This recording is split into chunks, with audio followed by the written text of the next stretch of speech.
സുൽത്താനെ സംബന്ധിച്ച് ഇയാൾ സുൽത്താന എന്ന് നമ്മൾ ഒരു ഹിക്കായത്തായിട്ട് പറയാണ്. യഥാർത്ഥത്തിൽ ആ വാക്ക് അയാളെ പറ്റി ഉപയോഗിക്കേണ്ടതല്ല. ബഹുമാനപ്പെട്ട ഉമർ അലി ശിഹാബ് തങ്ങൾ വഫാത്തിന്റെ സമയത്ത് ലാ ഇലാഹ ഇല്ലല്ലാഹ് ചൊല്ലി മരിച്ചുപോയ വ്യക്തിത്വങ്ങളുടെ കൂട്ടത്തിൽ എണ്ണപ്പെട്ട ബഹുമാനപ്പെട്ട ഉമർ അലി ശിഹാബ് തങ്ങൾ വ്യക്തമായ സാക്ഷികൾ സഹിതം അത് ഇവിടെ അറിയപ്പെട്ട വിഷയമാണ്. അങ്ങനെയുള്ള ഉമർ അലി ശിഹാബ് തങ്ങൾ മലപ്പുറത്ത് വെച്ചുകൊണ്ട് പ്രസംഗിച്ചിട്ട് ഇപ്പോഴും ഈ ഉള്ളവർ ഓർമ്മിക്കുകയാണ്, ഇവൻ യൂസുഫ് സുൽത്താനല്ല, ഇവൻ യൂസുഫ് ഷെയ്ത്താനാണ് എന്നുള്ളത്. അപ്പൊ ഷെയ്ത്താനാണെന്ന് പറയുമ്പോൾ പിശാചുക്കളെ വർഗത്തിൽ നിന്ന് ഭൂമിയിലേക്ക് ഇറങ്ങി വന്നു എന്നുള്ള അർത്ഥത്തിലല്ല, ഒരു മനുഷ്യ കുലത്തിൽ തന്നെ അല്ലെങ്കിൽ ഒരു മനുഷ്യ ജാതിയിൽ തന്നെ പിറന്നു, പക്ഷേ മനുഷ്യരെ വഴിപിഴപ്പിക്കുന്നു എന്ന അർത്ഥത്തിൽ പിശാചിന്റെ ദൌത്യമേറ്റെടുത്തവൻ എന്ന അർത്ഥത്തിൽ ബഹുമാനപ്പെട്ട ഉമർ അലി ശിഹാബ് തങ്ങൾ വളരെ ഖണ്ഡിതമായിട്ട് വളരെ കർശനമായിട്ട് തന്നെ പ്രഖ്യാപിച്ച ഒരു പദപ്രയോഗമാണ് യൂസുഫ് ഷെയ്ത്താൻ എന്നുള്ളത്. ഷെയ്ത്താൻ കാരണം ബഹുമാനപ്പെട്ട ഒറ്റ വാക്കാണ്. ഇവൻ യൂസുഫ് സുൽത്താൻ അല്ല, ഇവൻ യൂസുഫ് ഷെയ്ത്താനാണെന്നുള്ള ഒറ്റ വാക്ക്.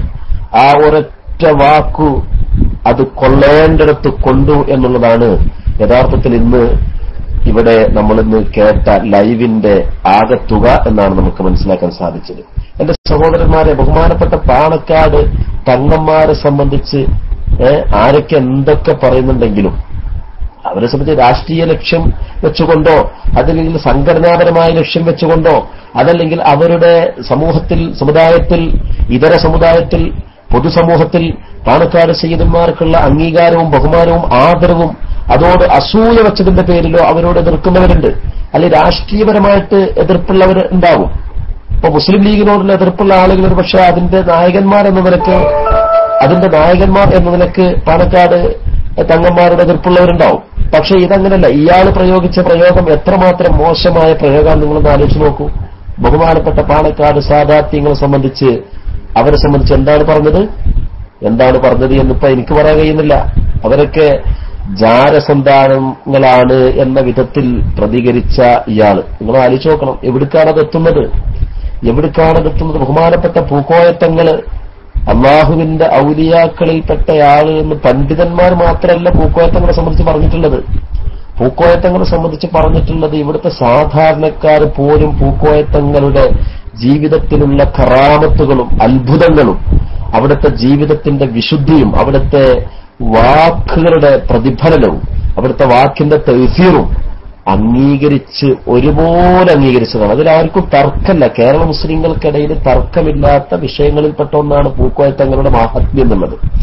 അങ്ങനെയുള്ള പൂക്കോയത്തങ്ങൾ അല്ലെ, ആ പൂക്കോയത്തങ്ങളെ സംബന്ധിച്ചും അവിടുത്തെ കുടുംബത്തെ സംബന്ധിച്ചും ഇത്രമാത്രം മോശമായ രീതിയിൽ ഇയാൾ പ്രതികരിക്കണമെന്നുണ്ടെങ്കിൽ ഇയാളുടെ അവസ്ഥ എന്തായിരിക്കും നിങ്ങൾ നോക്കൂ. ഇയാളെ സംബന്ധിച്ച് ഒരുപാട് അയാളുടെ ജീവിതത്തിന്റെ നെഗറ്റീവ് വശങ്ങൾ ബഹുമാനപ്പെട്ട സമസ്ത കേരള ജംഇയ്യത്തുൽ ഉലമായുടെ അന്നത്തെ അന്വേഷണ കാലയളവിനുള്ളിൽ പല ആളുകളും വന്ന് പറഞ്ഞിട്ടുണ്ട്. അതുകൊണ്ട് തന്നെ വ്യക്തിപരമായിട്ട് അയാളെ വിമർശിക്കുവാനും അയാൾക്കെതിരെ തീരുമാനമെടുക്കുവാനും ഇങ്ങനെയുള്ള തെളിവുകളുടെ അടിസ്ഥാനത്തിൽ തീരുമാനമെടുക്കുവാൻ ആർക്കും സ്വാതന്ത്ര്യമുണ്ട് എന്ന നിലപാടായിരുന്നു സമസ്ത കേരള ജംഇയ്യത്തുൽ ഉലമാക്കുള്ളത്. അതുകൊണ്ട് തന്നെ സമസ്ത കേരള ജംഇയ്യത്തുൽ ഉലമ ഇയാൾക്കെതിരെ തീരുമാനമെടുക്കുന്നതിന് മുമ്പ് തന്നെ ഇത്തരം ഒരുപാട് തെളിവുകളുടെ അടിസ്ഥാനത്തിൽ ദാറുൽ ഹുദ ഇസ്ലാമിക് അക്കാദമിയുടെ നേതാക്കന്മാർ അയാൾക്കെതിരിൽ തീരുമാനമെടുത്തിരുന്നു. അയാൾ പിഴച്ചതാണെന്ന് പ്രഖ്യാപിച്ചിരുന്നു. അങ്ങനെ വ്യക്തികൾക്കും സ്ഥാപനങ്ങൾക്കും അങ്ങനെ തീരുമാനമെടുക്കുവാനുള്ള സ്വാതന്ത്ര്യം സമസ്ത കേരള ജംഇയ്യത്തുൽ ഉലമ നൽകിയിട്ടുണ്ടായിരുന്നു. സമസ്ത കേരള ജംഇയ്യത്തുൽ ഉലമ ആ ദാറുൽ ഹുദയുടെ തീരുമാനത്തെ ഒരിക്കലും എതിർത്തില്ല, ചോദ്യം ചെയ്തില്ല. കാരണം അതൊക്കെ വസ്തുതകളായിരുന്നു. പക്ഷെ അതോടൊപ്പം തന്നെ സമസ്ത കേരള ജംഇയ്യത്തുൽ ഉലമ ഒരു പണ്ഡിത സഭ എന്ന നിലക്ക് ഒരു വളരെയധികം ഉത്തരവാദിത്വത്തോടുകൂടി കാര്യങ്ങൾ സമസ്തയുടെ ഒരു തീരുമാനമാകുമ്പോൾ ആ തീരുമാനം എന്ന് പറഞ്ഞാൽ അക്ഷരാർത്ഥത്തിൽ അത് ഒരു നിലക്കും അതിന് ഒരു എതിർപ്പ് അല്ലെങ്കിൽ എതിർക്കപ്പെടേണ്ടുന്ന ഒരു അവസ്ഥ അല്ലെങ്കിൽ അത് ആ തെളിവുകൾ പിന്നീട് ഇല്ലാതെയാകുന്ന ഒരു അവസ്ഥ ഉണ്ടാകാൻ പാടില്ലല്ലോ. ഇപ്പൊ വൈയക്തികമായ പ്രശ്നങ്ങൾ എന്ന് പറഞ്ഞിട്ടുണ്ടെങ്കിൽ ആ വൈയക്തികമായ പ്രശ്നങ്ങൾ എന്ന് പറഞ്ഞാൽ ഒരു സെക്കൻഡിലോ ഒരു മിനിറ്റിലോ അല്ലെങ്കിൽ ഒരു 5 മിനിറ്റിലോ 10 മിനിറ്റിലോ സംഭവിച്ച കാര്യങ്ങളായിരിക്കും. ആ കാര്യങ്ങൾ എല്ലാ കാലത്തും ലൈവായിട്ട് നിലനിർത്തിക്കൊണ്ട് പൊതുജനത്തിന് മുമ്പിൽ പ്രദർശിതമാവാൻ സാധ്യമല്ല. അപ്പൊ അങ്ങനെ ആവുമ്പോ തെളിവുകൾ ഒരു സുപ്രീം കോടതിയെ പോലെ അല്ലെങ്കിൽ ഒരു ഹൈക്കോടതിയെ പോലെ അതല്ലെങ്കിൽ അങ്ങനെയുള്ള കോടതികളൊക്കെ ഒരു വിഷയത്തിൽ ഒരു വിധി പ്രസ്താവിക്കുമ്പോൾ അതിനെ 100% തലമാരിഴ കീറി അതിനെ വിശകലനം ചെയ്തിട്ട് അത് എല്ലാ കാലത്തേക്കും നിലനിൽക്കുന്ന വിധത്തിലുള്ള ഒരു തെളിവായിട്ട് നിലനിൽക്കുമ്പോൾ അതാണ് വിധിന്യായത്തിൽ ഉൾപ്പെടുത്തുക. അപ്പൊ ആ നിലക്ക് വളരെ സൂക്ഷ്മമായിട്ട് തന്നെയാണ് ആ വിഷയത്തിൽ സമസ്ത കേരള ജംഇയ്യത്തുൽ ഉലമ നിലപാട് സ്വീകരിച്ചത്. അതിനർത്ഥം മറ്റുള്ള നിലപാടുകളെ സമസ്ത ആ നിലപാടിന്റെ അടിസ്ഥാനത്തിൽ തീരുമാനമെടുക്കുന്നവരെ സമസ്ത എതിർത്തു എന്നല്ല, മറിച്ച് സമസ്ത അതിനെ ഉള്ളുകൊണ്ട് സപ്പോർട്ട് ചെയ്യുകയാണ് ചെയ്തത്.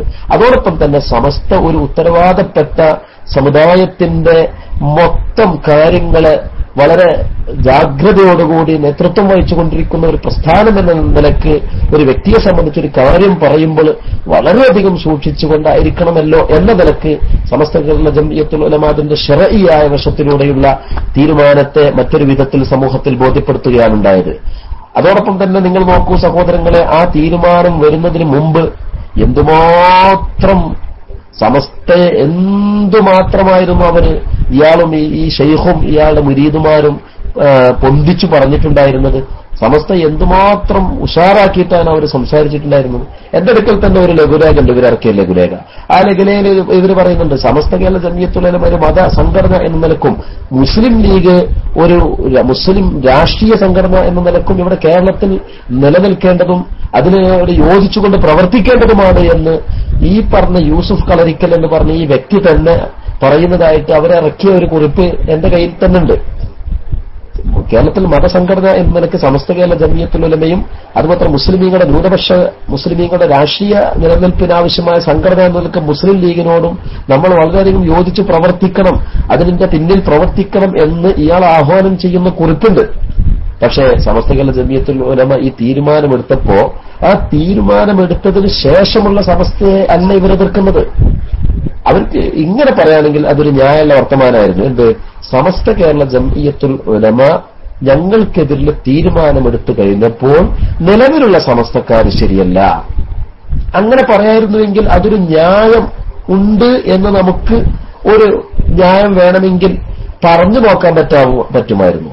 ഇപ്പോൾ ബഹുമാനപ്പെട്ട കോയക്കുട്ടി ഉസ്താദ്, ആനക്കര കോയക്കുട്ടി ഉസ്താദ്, അതുപോലെ തന്നെ ബഹുമാനപ്പെട്ട ചെറുശ്ശേരി ഉസ്താദ്, അങ്ങനെയുള്ള ബഹുമാനപ്പെട്ട ഹൈദരലി ശാബ്ദങ്ങൾ, അല്ലെങ്കിൽ അന്നത്തെ കാലത്തുണ്ടായിരുന്ന അഥവാ ഈ തീരുമാനങ്ങൾ എടുക്കുന്ന കാലത്തുണ്ടായിരുന്ന എന്നാൽ ഇപ്പോൾ വഫാത്തായ അള്ളാഹുവിന്റെ സവിധത്തിലേക്ക് പോയ മഹാന്മാരായിരിക്കുന്ന ബഹുമാനപ്പെട്ട കാളമ്പാടി ഉസ്താദ്, ബഹുമാനപ്പെട്ട ഉമർ അലി ശിഹാബ് തങ്ങൾ, ബഹുമാനപ്പെട്ട പാർമൂർ ഇബ്രാഹിം മുസ്ലിയാര്, ഇങ്ങനെയുള്ള മഹാന്മാര് അവരൊക്കെ ഉൾപ്പെടുന്ന ആ 2006 ശേഷമുള്ള ഈ ഒരു 6-8 കൊല്ലത്തിനുള്ളിലുള്ള സമസ്ത കേരള ജംഇയ്യത്തുൽ ഉലമ തഴച്ചുപോയിരിക്കുന്നു.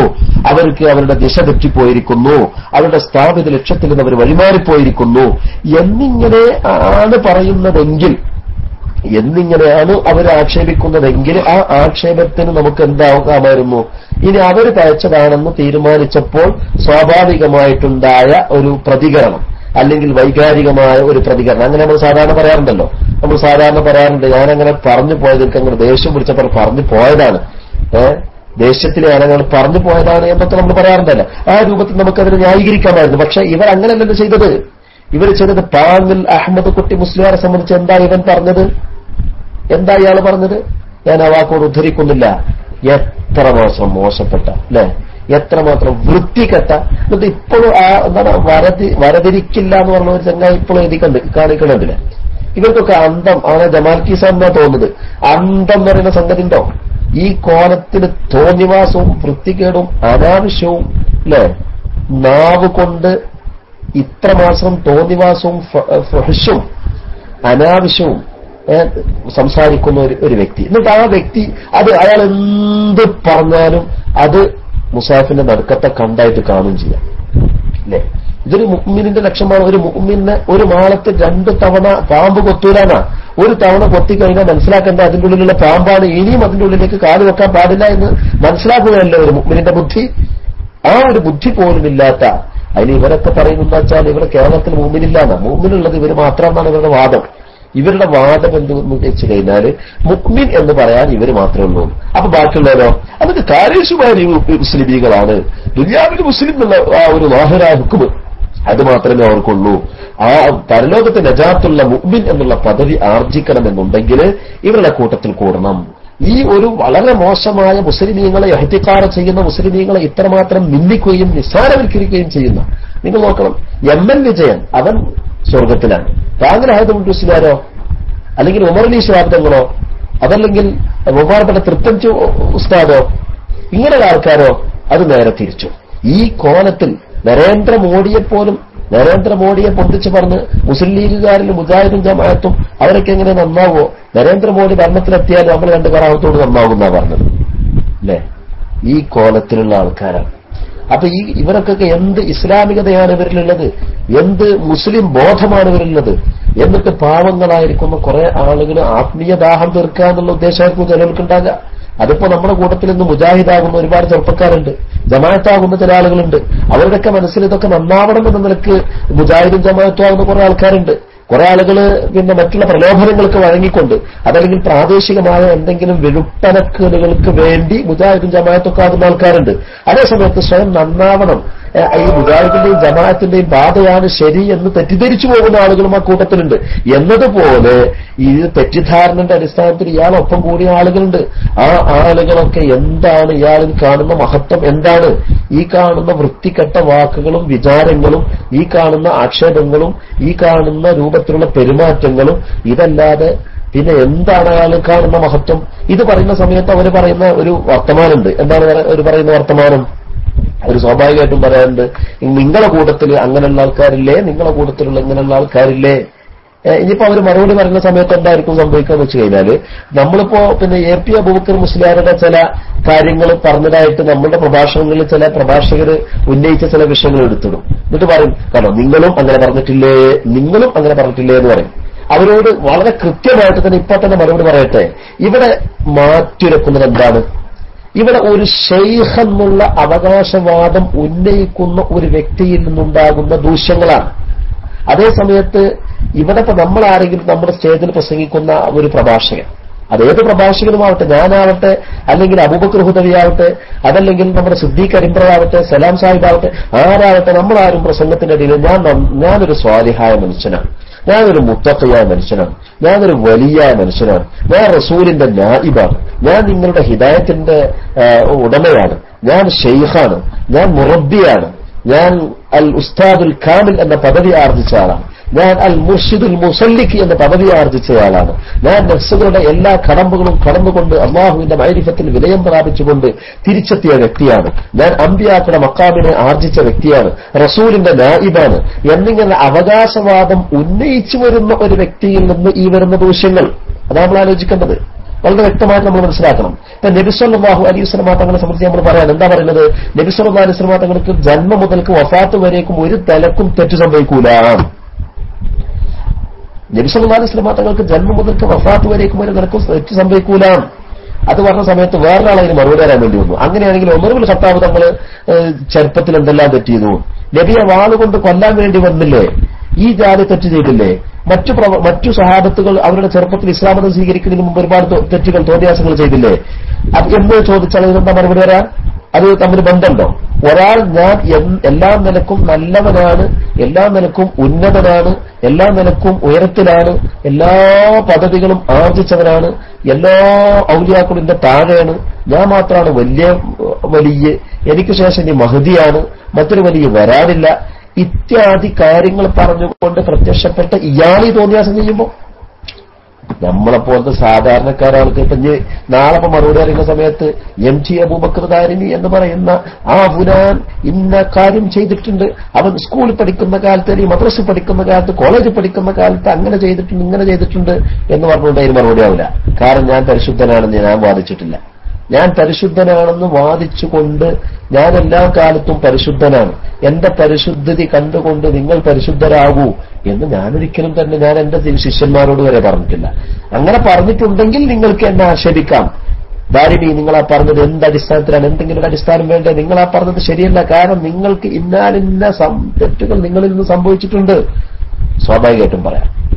പക്ഷെ ഞാൻ അങ്ങനെ അവകാശവാദം ഉന്നയിച്ചിട്ടില്ലല്ലോ. അപ്പൊ അതുകൊണ്ട് തന്നെ ഇവിടെ മുത്തഖിയാണ് ഏറ്റവും ചുരുങ്ങിയത് ഒരു മുസ്ലിമിന്റെ പദവി ആരംഭിക്കുന്നത് എവിടുന്നാണ്? മുസ്ലിമാണ്, മുഅ്മിനാണ്, മുത്തഖിയാണ്, സ്വാലിഹാണ്, അല്ലേ? പിന്നെ അങ്ങനെ പോയിട്ട് വലിയാണ്, ഷെയ്ഖാണ്, മുറബ്ബിയാണ്, പിന്നെ ഏറ്റവും ഒടുവിൽ കുത്തുബുസ്സമാനാണ് എന്ന് പറഞ്ഞിട്ട് ഇവർ അവകാശവാദം ഉന്നയിക്കുന്ന കുത്തുബുസ്സമാൻ എന്ന് പറഞ്ഞ പദവിയെ കൊച്ചാക്കാൻ അവർ ചെയ്യുന്നത്, അല്ലേ? കുത്തുബുസ്സമാൻ എന്ന് പറയുന്ന പദവിയെ എനിക്ക് ഓർമ്മയുണ്ട്, കോഴിക്കോട് വെച്ചുകൊണ്ട് ഞാനൊരിക്കലും ഒരു കാദിയാനിയായിട്ട് സംവാദം നടത്തിയത് എനിക്ക് ഓർമ്മയുണ്ട്. അപ്പൊ കാദിയാനിയായിട്ട് സംവാദം നടത്തുന്ന സന്ദർഭത്തിൽ ഞാൻ കാദിയാനി എന്ന് പറഞ്ഞ ആ മനുഷ്യൻ നബിയാവാൻ പറ്റൂല, കാരണം അയാൾ ചെറുപ്പത്തിന് വളരെ മോശമായി ജീവിച്ച മനുഷ്യനാണെന്ന് ചരിത്രം ഞാൻ വിശദീകരിച്ചു കൊടുത്തപ്പോ അയാൾ എന്നോട് പറഞ്ഞ മറുപടി എന്താണെന്ന് അറിയണം. അതിപ്പോ എന്താ, ചെറുപ്പത്തിൽ അയാൾ തെറ്റുകാരനാണെങ്കിലും അതുകൊണ്ട് അയാൾ പ്രവാചകനല്ലാതെയാകുന്നില്ല.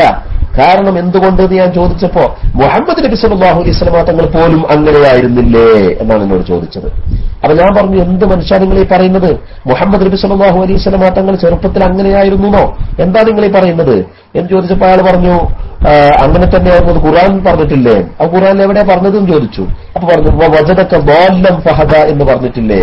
വജദക നബിയെ അങ്ങേ അല്ലാഹു എത്തിച്ചു ളാല്ലൻ, ബോല്ലായിട്ട് എന്ന് പറഞ്ഞാൽ വഴിപിഴച്ചവനായിട്ട്, ഫഹദ എന്നിട്ട് അല്ലാഹു ഹിദായത്താക്കി. അപ്പൊ നബി സല്ലല്ലാഹു അലൈഹി വസല്ലം തങ്ങൾ ആദ്യം വഴിപിഴച്ച ആളായിരുന്നില്ലേ, പിന്നെയല്ലേ നല്ല ആളായി മാറിയത്?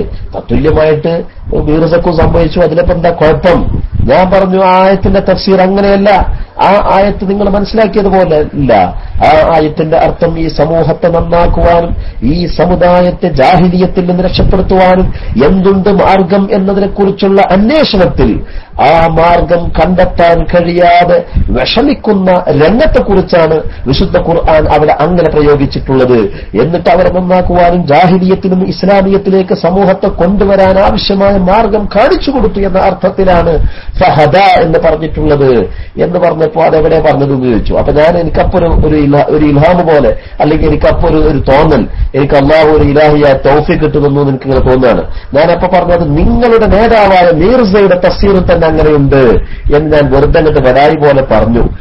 അപ്പോൾ അവരുടെ ലൈബ്രറിയിലേക്ക് എന്നെ കൊണ്ടുപോയി.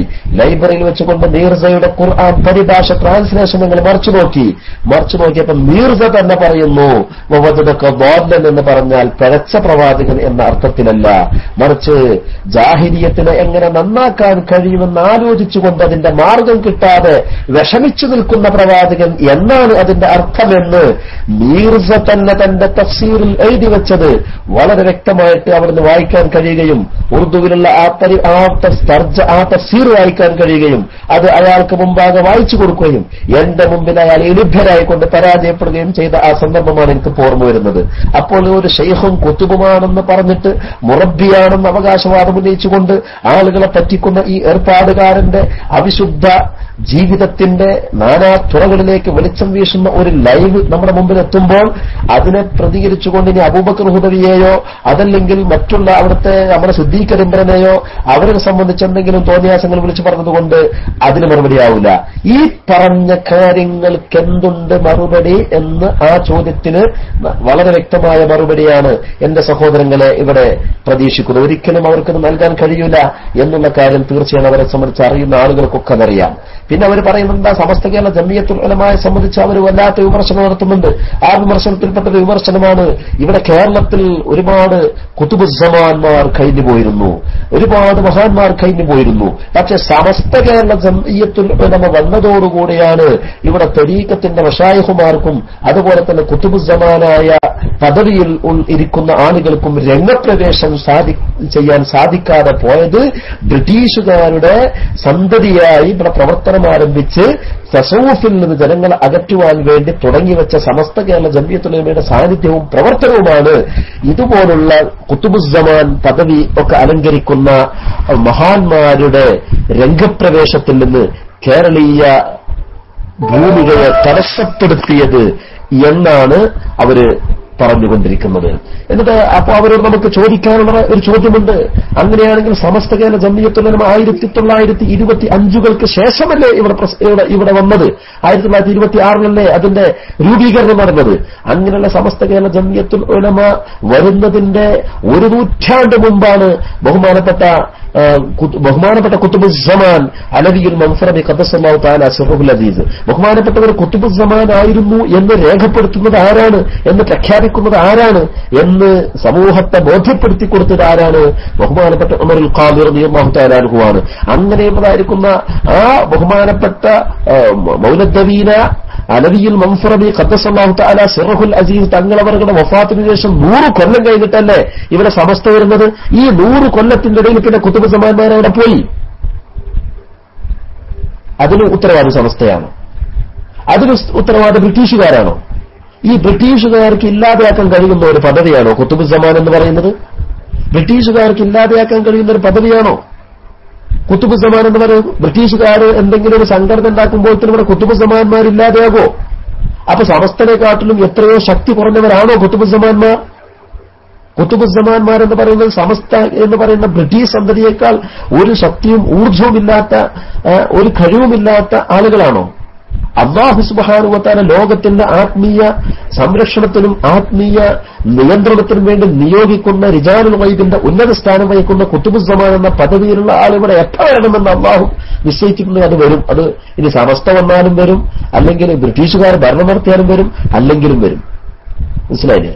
പിന്നെ ബ്രിട്ടീഷുകാരോട് ഇവിടെ കടന്നുവരവെന്ന് പറഞ്ഞാൽ ഈസ്റ്റ് ഇന്ത്യ കമ്പനിയുടെ കമ്പനി, ആ കമ്പനിയുമായിട്ടാണ് അവർ വരുന്നത്. ആദ്യം അവർ കച്ചവട ആവശ്യമായിട്ടാണ് അവർ വന്നത്.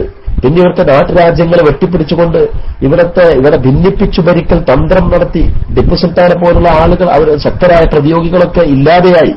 അങ്ങനെ മുസ്ലിം ലീഗിന്റെ ഭരണം, ഉത്തരേന്ത്യയിലുള്ള മുസ്ലിം ഭരണം നാമാവശേഷമായി. അങ്ങനെ നാമാവശേഷമായി രാജ്യത്തിന്റെ ഭരണം മൊത്തം ബ്രിട്ടീഷുകാരുടെ കയ്യിലാവുകയും ചെയ്തു. ബ്രിട്ടീഷുകാരെ ഇനി സായുധപരമായിട്ട് പ്രതിരോധിക്കണ്ടേ എന്നുള്ളതിൽ ദേശീയ സ്വാതന്ത്ര്യ രംഗത്തുള്ള ആളുകൾക്ക് പോലും അഭിപ്രായ വ്യത്യാസമുണ്ടായി. ഭഗത് സിംഗിനെ പോലുള്ള ആളുകൾ സായുധപരമായി പോരാടണമെന്ന് നിശിതമായി വാദിച്ചപ്പോൾ മഹാത്മാഗാന്ധിയെ പോലുള്ള ആളുകൾ അതിനെതിരിൽ മഹാത്മാഗാന്ധിയെ പോലുള്ള ആളുകൾ സായുധപരമായ പോരാട്ടത്തിന് ബ്രിട്ടീഷുകാർക്ക് മുമ്പിൽ വിജയിക്കുവാൻ സാധിക്കുകയില്ല എന്ന് ഉറച്ചു വിശ്വസിച്ചു. അങ്ങനെ വളരെ ബുദ്ധിപരമായ മറ്റൊരു പോരാട്ട രീതിയിലൂടെ അവരെ രാജ്യത്തിൽ നിന്ന് അകറ്റാനേ നമുക്ക് സാധിക്കുകയുള്ളൂ എന്ന ഒരു തരത്തിൽ സ്വാതന്ത്ര്യ സമരത്തിന്റെ നിലയും അതിന്റെ ദിശയും വഴിമാറിപ്പോയി. 1920കളിൽ കേരളത്തിലുണ്ടായ പ്രത്യേകിച്ച് ആലി മുസ്ലിയാരുടെയും വാര്യംകുന്നത്ത് കുഞ്ഞഹമ്മദ് ഹാദിയുടെയും നേതൃത്വത്തിൽ നടന്ന തിരൂരങ്ങാടി കേന്ദ്രീകരിച്ച് ഇസ്ലാമിക രാഷ്ട്രത്തിന്റെ പ്രഖ്യാപനം നടത്തിയിട്ട് കേവലം കുറഞ്ഞ ദിവസങ്ങളിൽ മാത്രം ഭരണം നടത്തിക്കൊണ്ട് പിന്നീട് നാമാവശേഷമായി ശിഥിലമായ ആ സംഭവവികാസങ്ങളൊക്കെ ഇവിടെ നടന്നു.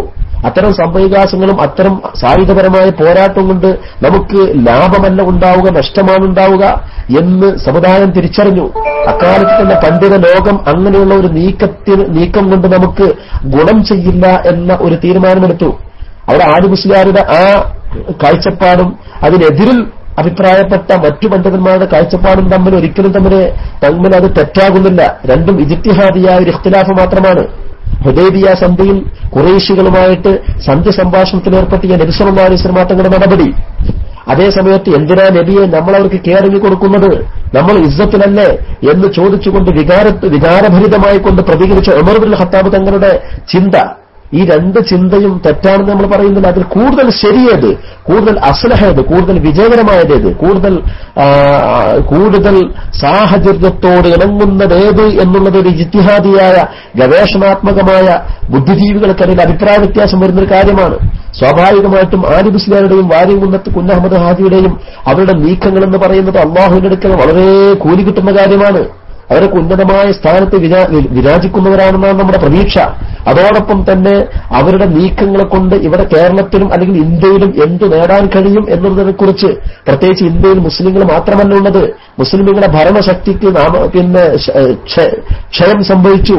ആ ഭരണകൂടങ്ങളെല്ലാം ഇല്ലാതെയായിപ്പോയി. മറിച്ച് ഇവിടെ ഒരു ഹൈന്ദവ രാഷ്ട്രത്തിന്റെ പ്രഖ്യാപനവുമായിട്ട് അല്ലെങ്കിൽ അതിന്റെ നീക്കങ്ങളുമായിട്ട് അന്നത്തെ ഇന്ത്യൻ നാഷണൽ കോൺഗ്രസിൽ നല്ലൊരു വിഭാഗം പ്രവർത്തിക്കാൻ തുടങ്ങി. അതൊക്കെ ചരിത്രത്തിലുണ്ടായ സ്വാതന്ത്ര്യ സമരത്തിന്റെ കറുത്ത അധ്യായങ്ങളിൽ ഒരുപാട് കാര്യങ്ങൾ നമുക്ക് പറയാനുണ്ട്. ആ കറുത്ത അധ്യായങ്ങളിൽപ്പെട്ടതാണ് അന്നത്തെ ഇന്ത്യൻ നാഷണൽ കോൺഗ്രസിന്റെ നല്ലൊരു ശതമാനം ആളുകളും ഒരു ഹിന്ദു രാഷ്ട്രം, ആ ഹിന്ദു രാഷ്ട്രത്തിന്റെ കീഴിൽ മുസ്ലിമീങ്ങൾ ഹൈന്ദവ രാഷ്ട്ര പ്രക്രിയയ്ക്ക് കീഴിൽ ഒരു ഭരണ സ്വാധീനവുമില്ലാതെ കേവലം കുടിയാന്മാരായിട്ട് കഴിഞ്ഞുകൂടേണ്ടുന്ന ഒരു ദുരവസ്ഥയിലേക്ക് കാര്യങ്ങൾ പോകുമോ എന്ന് ചിന്തിക്കുന്ന ഒരു അവസ്ഥ വന്നു. 1930-കളിൽ ഉണ്ടായതാണ്. ആ സന്ദർഭത്തിൽ സമസ്ത കേരള ജംഇയ്യത്തുൽ ഉലമാ പോലുള്ള ഉത്തരവാദപ്പെട്ട ചില പ്രസ്ഥാനങ്ങൾ മുസ്ലിം ലീഗ് പോലുള്ള ഒരു പ്രസ്ഥാനത്തിന്റെ വളർച്ചയ്ക്ക് വേണ്ടി, അല്ലെങ്കിൽ ആ ഒരു പ്രസ്ഥാനത്തിന്റെ തുടക്കത്തിന് വേണ്ടി പ്രോത്സാഹനം നൽകി. പ്രത്യക്ഷത്തിൽ അതിനുവേണ്ടി പ്രവർത്തിച്ചിട്ടില്ലെങ്കിലും അതിനുവേണ്ടി പ്രവർത്തിക്കുന്നവർക്ക് വേണ്ടി വെള്ളവും വളവും നൽകാൻ വേണ്ടി ചില നീക്കങ്ങളൊക്കെ നടത്തി. ബ്രിട്ടീഷുകാർക്ക് ഗവൺമെന്റ് എന്ന നിലക്ക്, ബ്രിട്ടീഷുകാർ എന്ന നിലക്കല്ല, ഗവൺമെന്റ് എന്ന നിലക്ക്, ഏതുപോലെ ഇപ്പൊ നമ്മളിപ്പോ നമ്മുടെ സംസ്ഥാനത്ത് ഒരു ഗവൺമെന്റ് വന്നാൽ ഗവൺമെന്റ് എന്ന നിലക്ക് നമ്മൾ ഒരുപാട് കാര്യം ഗവൺമെന്റിന് അനുകൂലമായി പറയും. എന്നതുപോലെ ഗവൺമെന്റ് എന്ന നിലക്ക് കോൺഗ്രസിന്റെ അന്നത്തെ ചില നീക്കങ്ങൾക്കെതിരിൽ ചില പ്രമേയങ്ങൾ പാസ്സാക്കിയിട്ടുണ്ട്. അത് ബ്രിട്ടീഷുകാരെ ന്യായീകരിച്ചിട്ടല്ല, പക്ഷേ ഭാവിയിൽ ഇവിടെ എന്തൊക്കെയോ വരാൻ പോകുന്നു എന്നുള്ളതിന്റെ ആശങ്ക നിമിത്തം മൂലം മുസ്ലിമീങ്ങൾക്ക് പിടിച്ചതിലും വലുതാണ് മാളത്തിൽ എന്ന ഒരു അവസ്ഥയിലേക്ക് കാര്യങ്ങൾ നീങ്ങുന്നുണ്ടോ എന്ന് തെറ്റിദ്ധരിച്ച ഒരു സന്ദർഭത്തിൽ നടത്തിയ ചില പ്രമേയങ്ങളും ചില പ്രഖ്യാപനങ്ങളും ഇത് ബ്രിട്ടീഷുകാരന്റെ സന്തതിയാണ് സമസ്ത എന്നുള്ള ഒരു ദുരാരോപണം നടത്താൻ വേണ്ടി, അല്ലേ? ഈ ആലുവ ശൈത്താൻ എന്ന് ഉമർ അലി ശിഹാബ് തങ്ങൾ വിശേഷിപ്പിച്ച് ഈ മനുഷ്യനും കൂട്ടുകാരും തയ്യാറായി എന്ന് പറയുമ്പോൾ എത്രമാത്രം മോശമാണത്, എത്രമാത്രം ചരിത്രത്തിനെ വ്യഭിചരിക്കുന്ന ക്രൂരതയാണ് ഇവർ നടത്തിക്കൊണ്ടിരിക്കുന്നത് എന്ന് എന്റെ പ്രിയപ്പെട്ട സഹോദരങ്ങൾ. ആ 1930-കളിലുള്ള ആ കലുഷിതമായ രാഷ്ട്രീയാന്തരീക്ഷം പിന്നീട് 1940-കളാവുമ്പോൾ മാറിവരികയാണ്. 1947 ആ രാഷ്ട്രീയാന്തരീക്ഷം പാകിസ്ഥാൻ, ഇന്ത്യ എന്നിങ്ങനെ രണ്ട് രാഷ്ട്രത്തിന്റെ വിഭജനത്തിലേക്ക് നീങ്ങുകയാണ്. പക്ഷേ എങ്കിലും 1947-കൾക്ക് ശേഷം ഇവിടെ രൂപീകരിക്കപ്പെട്ട ഇന്ത്യ, വിഭജിതമായ ഇന്ത്യയിൽ ഉണ്ടാക്കപ്പെട്ട ഭരണഘടനയിൽ എല്ലാ മതവിഭാഗങ്ങൾക്കും തുല്യാവകാശവും അവസരസമത്വവും വിദ്യാഭ്യാസ സ്വാതന്ത്ര്യവും എല്ലാം നൽകപ്പെട്ടുകൊണ്ടുള്ള എല്ലാ മതവിഭാഗങ്ങൾക്കും സുന്ദരമായി ജീവിക്കുവാൻ പറ്റാവുന്ന ഒരു ഭരണഘടനയുടെ സൃഷ്ടിപ്പിലൂടെ നമുക്കെല്ലാവർക്കും അഭിമാനിക്കാവുന്ന ഒരു ഇന്ത്യയുടെ രൂപീകരണം ഇവിടെ നടന്നു എന്നുള്ളത് മറ്റൊരു ചരിത്ര പശ്ചാത്തലമാണ്. പക്ഷേ അതിനു മുമ്പുണ്ടായിരുന്ന ചില നീക്കങ്ങൾ, അതിൽ അപകടകരമായ പല രംഗങ്ങളും ഉണ്ടായിരുന്നു എന്ന് സ്വാതന്ത്ര്യ സമരത്തെക്കുറിച്ച് നിഷ്പക്ഷമായി വിലയിരുത്തുന്ന പല ആളുകളും ഇവിടെ രേഖപ്പെടുത്തിയതും പല ആളുകളും അത് നമുക്ക് പഠിപ്പിച്ചെന്നതുമായ ആശയമാണ്. ഇതൊന്നും മനസ്സിലാക്കാതെ ബ്രിട്ടീഷുകാരാണ് സമസ്തയെ രൂപീകരിച്ചതെന്നുള്ള കോപ്രായത്തം വളർന്നിട്ട് നിങ്ങൾ നോക്കൂ. നേരത്തെ ബഹുമാനപ്പെട്ട സിദ്ദീഖ് അരിമ്പ്ര പറഞ്ഞത് ഞാൻ ഓർമ്മിക്കുകയാണ്. സിദ്ദീഖ് അരിമ്പ്ര പറഞ്ഞു, എന്താ പറഞ്ഞത്? അദ്ദേഹം പറഞ്ഞു 1926 സമസ്ത കേരള ജംഇയ്യത്തുൽ ഉലമ രൂപീകരിച്ചപ്പോൾ അതിന്റെ 26ാമത്തെ മെമ്പറായിട്ട് അതിൽ തെരഞ്ഞെടുക്കപ്പെട്ട മൗലാന കണ്ണിയത്ത് അഹമ്മദ് മുസ്ലിയാർ ബ്രിട്ടീഷുകാരന്റെ ചാരനാണോ? ബ്രിട്ടീഷ് സന്തതിയാണോ? അതിന്റെ 19ാമത്തെ മെമ്പറായിട്ട് തെരഞ്ഞെടുക്കപ്പെട്ട മൗലാന സ്വതക്കത്തുള്ള ഉസ്താദ് ബ്രിട്ടീഷുകാരനായിരുന്നോ? ഇവർക്കെല്ലാവർക്കും ആശീർവാദവും നേതൃത്വവും നൽകിയിരുന്ന മഹാനായിരിക്കുന്ന മൗലാനൽ മർഹൂം കുത്തുബി മുഹമ്മദ് മുസ്ലിയാർ ബ്രിട്ടീഷുകാരനായിരുന്നോ? ആയിരുന്നില്ല. എന്നിട്ട് ഇവർ പറയാം അവരൊക്കെ ബ്രിട്ടീഷുകാരനായിരുന്നു. ഇവരുടെ പുസ്തകത്തിൽ എഴുതിയതെന്താ? വരക്കൽ മുല്ലക്കോയത്തങ്ങൾ തരീഖത്തിന്റെ ഷെയ്ഖായിരുന്നു എന്നാണ്. പാങ്ങിൽ അഹമ്മദ് കുട്ടി മുസ്ലിയാർ ഖാദിരിയ തരീഖത്തിന്റെ ഷെയ്ഖായിരുന്നു. ഇവർ തന്നെ എഴുതി വരക്കൽ മുല്ലക്കോയത്തങ്ങൾ തരീഖത്തുകാരനായിരുന്നു. അപ്പൊ യഥാർത്ഥത്തിൽ തരീഖത്തുകാരാണ് നമ്മളെ പറ്റിച്ചത് എന്ന് പറയേണ്ടി വരും. ശരീഅത്തുകാരല്ല, ഫിഖ്ഹിന്റെ ഉലമാക്കളല്ല, തരീഖത്തുകാരാണ് നമ്മളെ പറ്റിച്ചത്. തരീഖത്തുകാരാണെന്ന് പറയേണ്ടി വരും. ഇവർ പറഞ്ഞ വാക്ക് പ്രകാരം തരീഖത്തുകാരാണ് നമ്മളെ പറ്റിച്ചത്. അതും ഖാദിരിയ തരീഖത്തുകാര്. ആരൊക്കെയാണ് ആ തരീഖത്തുകാർ? പാങ്ങിൽ അഹമ്മദ് കുട്ടി മുസ്ലിയാരും അതുപോലെ തന്നെ ബഹുമാനപ്പെട്ട വരക്കൽ മുല്ലക്കോയത്തങ്ങളുമാണ് നമ്മളെ പറ്റിച്ചത്. എന്തുകൊണ്ട്? അവർ തരീഖത്തുകാരായിരുന്നു. അപ്പൊ തരീഖത്തുകാരും അള്ളാന്റെ ഔലിയാക്കളുമാണ് നമ്മളെ പറ്റിച്ചത്. ആരെ പറ്റിച്ചത്? സമുദായത്തെ പറ്റിച്ചത്. ആർക്ക് വേണ്ടി? ബ്രിട്ടീഷുകാർക്ക് വേണ്ടി. അല്ലാതെ ആരല്ല? ഇവിടുത്തെ കിതാബുകൾ ഓതി പഠിക്കുന്ന മുസ്ലിയാമാരല്ല, കിതാബുകൾ ഓതി പഠിക്കുന്ന മുസ്ലിയാമാരോ പണ്ഡിതന്മാരോ അല്ല. ഇവിടെ ദർസും അതുപോലെ മദ്രസയും നടത്തുന്ന പണ്ഡിതന്മാരല്ല, മറിച്ച് തരീഖത്തിന്റെ ആൾക്കാരാണ് ഈ കുഴപ്പങ്ങൾ ഉണ്ടാക്കിയതെന്നാണ് വരുന്നത്. ആലുവ യൂസുഫ് എന്ന് പറയുന്ന ഈ മനുഷ്യന്റെ ആരോപണ പ്രകാരം യഥാർത്ഥത്തിൽ ഈ ആരോപണം ചെന്ന് തറക്കുന്നത് ഞാൻ പലപ്പോഴും നമ്മളെ സുഹൃത്തുക്കളോടും പറയാറുണ്ട്. പ്രത്യേകിച്ച് തരീഖത്തിന്റെ അമലുകൾ ചെയ്യുന്ന പല സുഹൃത്തുക്കളോടും ഞാൻ പറയാറുണ്ട്. പല സുഹൃത്തുക്കളോടും ഞാൻ വ്യക്തിപരമായിട്ട് അഭിപ്രായം പറയാറുണ്ട്. യഥാർത്ഥത്തിൽ ഇവർക്ക് നേരെ പ്രതികരിക്കേണ്ടത് ഞങ്ങള് പള്ളിക്കത്ത് ഉസ്താദുമാരോ ഇമാമുകളോ ഖത്തീബുമാരോ അല്ല. നിങ്ങളെപ്പോലത്തെ തരീഖത്തിന്റെ അമലുമായിട്ട് മുന്നോട്ട് പോകുന്ന ആളുകളാണ്. കാരണം നിങ്ങളാണ് യഥാർത്ഥത്തിൽ അവർ ടാർഗറ്റ് ചെയ്യുന്നത്. നിങ്ങൾ ശരിയല്ല, ഞങ്ങൾ മാത്രമേ ശരിയല്ലൂ, നിങ്ങളൊന്നും ശരിയല്ല, നിങ്ങളെ തരീഖത്തും നിങ്ങളെ ഷെയ്ഖും ഒന്നും ശരിയല്ല. ഇപ്പൊ ഇയാളെന്ന് നമ്മള് പിന്നെ പട്ടിക്കാട് മറപ്പെട്ട് കിടക്കുന്ന കല്യാണമൂല ബഹുമാനപ്പെട്ടവരെ സംബന്ധിച്ച് തോന്നിയാസം പറഞ്ഞിട്ടുണ്ട്. അത് ഈ ഉള്ളവർ മുമ്പേ കേട്ടിട്ടുണ്ട്. ബഹുമാനപ്പെട്ടവരുടെ തരീഖത്തിനെ സംബന്ധിച്ച് വളരെ വൃത്തികെട്ട വളരെ മോശമായ രൂപത്തിൽ അഭിപ്രായം പറയുന്നുണ്ട്. അപ്പൊ യഥാർത്ഥത്തിൽ ഇവിടുത്തെ സമസ്തയോ മറ്റൊന്നല്ല ഇവർക്ക് ഇപ്പോൾ ഇവരെതിർക്കുന്നത്. തരീഖത്തിന്റെ സരണിയെ തന്നെ ഏറ്റവും രൂക്ഷമായിട്ട് വിമർശിക്കുന്നത് ഇന്ന് വഹാബികളെക്കാൾ കൂടുതൽ ഇന്ന് ആലുവക്കാരാണ്. തരീഖത്തിന്റെ സരണിയേക്കാൾ നിനക്ക് മൈക്ക് തരാൻ അവിടെ നിൽക്ക് കേട്ടോ. അതിന് നേരത്തെ തന്നെ കള്ള എന്ന് പറഞ്ഞാണ്ട് കള്ള എന്ന് പറഞ്ഞാൽ എനിക്ക് PM ചെയ്ത ആളല്ലേ ഈ വരാതിരിക്കില്ല എന്ന് പറഞ്ഞാൽ ചങ്ങണ്ടല്ലോ, വരാതിരിക്കില്ല എന്നുള്ള വരാതിരിക്കില്ല എന്ന് പറഞ്ഞ ഇവൻ എനിക്ക് കള്ളനോ എന്ന് പറഞ്ഞാണ്ട് ജമാൽ കീസാണെന്ന് വേറൊരാള് വിവരം തന്നിരുന്നു. എന്തോ അറിയില്ല, എന്തായിക്കോട്ടെ. ആണോ അപ്പൊ മൈക്ക് താടാന്ന് പറയുന്നുണ്ട്. ഇൻഷാ അല്ലാഹ് എല്ലാവരും വേണ്ടിയാണെങ്കിൽ നമുക്ക് ഇൻഷാ അല്ലാഹ് മരുന്നുണ്ടല്ലോ, നമുക്ക് അവിടെ നമുക്ക് DN ഇട്ടാൽ മതി. അപ്പൊ എന്താ ചെയ്യുന്നത്? അപ്പൊ ഇവന് എനിക്ക് നേരത്തെ വളരെ മോശമായിട്ട് പിന്നെ PM ചെയ്തിരുന്നു, വളരെ മോശമായിട്ട്. അപ്പൊ ഞാനൊന്നും പ്രതികരിച്ചിട്ടൊന്നുമില്ല, കാരണം നമ്മൾ അവരുടെ തരീഖത്തിൽപ്പെട്ട ആളല്ലല്ലോ, നമ്മൾ സാധു പാവം അങ്ങനത്തെ ഒരു മനുഷ്യൻ. അതെന്തോ ആവട്ടെ. അപ്പൊ ചുരുക്കത്തിൽ എന്റെ സഹോദരങ്ങളെ ഇന്ന് ഇവരെ സംബന്ധിച്ച് ഇവർക്ക് നല്ലൊരു ഡോസാണ് കൊടുത്തിട്ടുള്ളത്. ഈ ഡോസ് തീർന്നിട്ടില്ല, ഒരുപാട് ഡോസുകൾ ഇവർക്ക് കൊടുക്കാനുണ്ട്. ഞാൻ എപ്പോഴും പറയാറുണ്ട്, ഇവരുടെ തരീഖത്തെ തയ്ച്ചതാണെന്നിലേക്ക് എന്താ തെളിവ് എന്ന് എന്നോട് പല സുഹൃത്തുക്കളും ചോദിക്കുമ്പോൾ ഞാൻ പറയാറുണ്ട്, നിങ്ങൾ വളരെ നിഷ്പക്ഷമായിട്ട് ആ യൂസുഫ് സുൽത്താൻ എന്ന് പറഞ്ഞ ഈ വ്യക്തിയുടെ പ്രസംഗം, ആ പ്രസംഗം കോട്ടക്കൽ നടന്ന പ്രസംഗമാവട്ടെ, മഞ്ചേരി നടന്ന പ്രസംഗമാവട്ടെ, തൃക്കരിപ്പൂർ നടന്ന പ്രസംഗമാവട്ടെ, ഈ പ്രസംഗം നിങ്ങളൊരു ആവർത്തി കേട്ടാൽ മതി. എല്ലായിടത്തും ഒന്നെന്നെ പറയാനുള്ളത്, എല്ലാ സ്ഥലത്തും ഒന്നെന്നെ പറയാനുള്ളത്, വേറൊന്നും ഇവർക്ക് പറയാനുള്ള. ഇതല്ലാതെ വേറൊന്നും ഇയാൾക്ക് പറയാനുള്ള. എന്താ പറയാനുള്ളത്? ആദ്യം പറയും പിന്നെ കരാറ് പുതുക്കണം എന്ന് പറയും. ഞാനങ്ങനെ കാട്ടിപ്പോയിരുന്നു, എനിക്കങ്ങനെ ഒരാളും പേടില്ല, അവിടുത്തെ പണ്ഡിതന്മാരെ നിങ്ങൾക്ക് പേടില്ല. പണ്ഡിതന്മാരെന്ന് പറഞ്ഞിട്ടുണ്ടെങ്കിൽ അവർ ഇബ്ലീസിന്റെ ആൾക്കാരാണ്. ഞാൻ എന്ന് പറഞ്ഞിട്ടുണ്ടെങ്കിൽ ഞാൻ കാട്ടിൽ പോയിട്ട് പുലി നേരൊക്കെ എന്നെ ഒരുപാട് പിന്നെ അങ്ങട്ടാക്കിയിട്ടുണ്ട് ഇങ്ങോട്ട് പേടിച്ചാത്ത ആളാണ്. അപ്പൊ ഇവിടുത്തെ പണ്ഡിതന്മാർക്ക് പേടിക്കാനുള്ളത്. പിന്നെ ശരീഅത്ത് എന്ന് പറഞ്ഞാൽ അടിക്കടിയാണ്. ഇങ്ങോട്ട് എന്നെ അടിച്ചിട്ടുണ്ടെങ്കിൽ അങ്ങോട്ടും അടിക്കും. അപ്പൊ എനിക്കുണ്ട് ആലുവയിൽ 750 കുടുംബക്കാര്, വല്ലാതെ കളിച്ചണ്ട.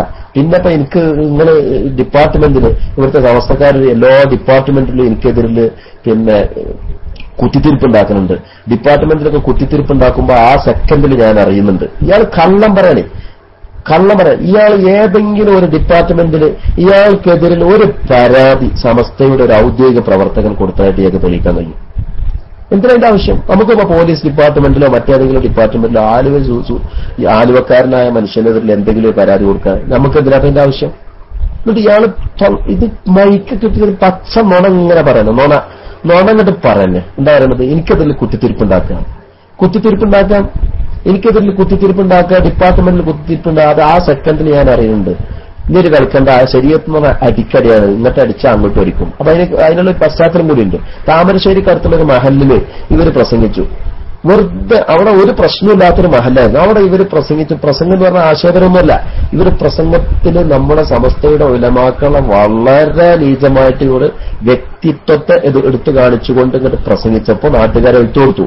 എന്താ എഴുത്തുകൊടുത്തത് പറഞ്ഞാൽ നിങ്ങൾ ഇങ്ങനെ പ്രസംഗിക്കാതെ മുന്നോട്ട് പോകാൻ അനുവദിക്കില്ല, നിങ്ങൾക്ക് മാന്യമായിട്ട് സംസാരിക്കാം, അല്ല നിങ്ങൾ ഈ ഭാഷയിൽ നിങ്ങൾ സംസാരിക്കുകയാണെങ്കിൽ ഞങ്ങൾ വെറുതെ ഇരിക്കില്ല എന്ന് നാട്ടുകാരെ ഏറ്റെടുത്തു. അപ്പൊ ഇവിടെ ഇവരെന്ത് വെച്ചാൽ 8 മണിക്ക് 8:30 മണിക്ക് പ്രസംഗം നിർത്തിപ്പോയി. അപ്പൊ അവിടെ അങ്ങനെ ഒരു എഴുത്ത് കൊടുത്തതിനെ സംബന്ധിച്ചാണ് ഇയാൾ പറയുന്നത്. എന്താ പറയുന്നത്? ഞങ്ങളേറ്റ് ഇങ്ങോട്ട് കാണിച്ചാൽ ഞങ്ങൾ അങ്ങോട്ട് തിരിച്ചടിക്കുന്നു. എന്താണില്ലേ ഇവരെന്ന് പറയുന്നത്? നമ്മൾക്ക് അങ്ങനെ സമസ്ത കേരള ജമിയത്തുകൾ നോക്കിയപ്പോ ഇവരെന്തെല്ലാം പറയുന്നുണ്ട്. നിങ്ങളൊന്ന് വളരെ നിഷ്പക്ഷതയോടുകൂടി നിങ്ങൾ ചിന്തിച്ചു നോക്കി. സമസ്ത കേരള ജമിയത്തുൽ ഉലമ അതിന്റെ മുഷാവറ ഈ സംഘം തയ്ച്ചതാണ്, ബഹുജനങ്ങൾ അതിൽ നിന്ന് വിട്ടുനിൽക്കണമെന്ന് പറഞ്ഞ് ആഹ്വാനം ചെയ്ത് ആ വിവരം ജനങ്ങളെ അറിയിച്ചു.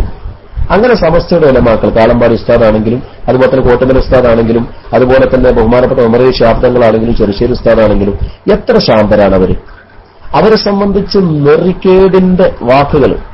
ഇപ്പൊ നേരത്തെ അബൂബക്കർ ഉദൈ പറഞ്ഞല്ലോ, അദ്ദേഹത്തിന്റെ വല്ലിപ്പയായ ആമയൂർ ഉസ്താദിനെ സംബന്ധിച്ച് ജാരപ്രയോഗം നടത്തിയത്.